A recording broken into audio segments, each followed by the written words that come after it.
So this is the Polotno Studio that you can access from pewter.com, which is a cloud-based service.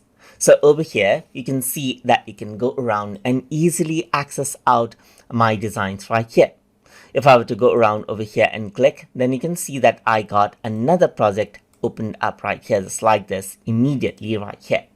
But if you want to go ahead and delete out your designs from the My Design section, then all you need to do is click over here and then click on the three dot button on the project that you want to delete right here.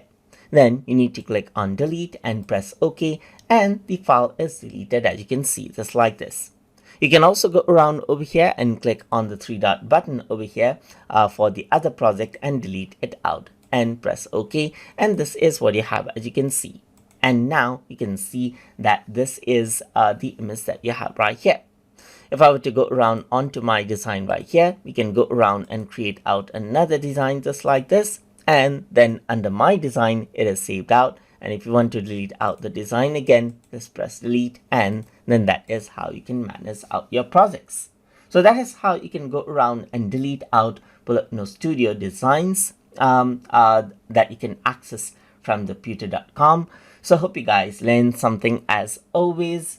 And as always, please like, comment, share, and subscribe.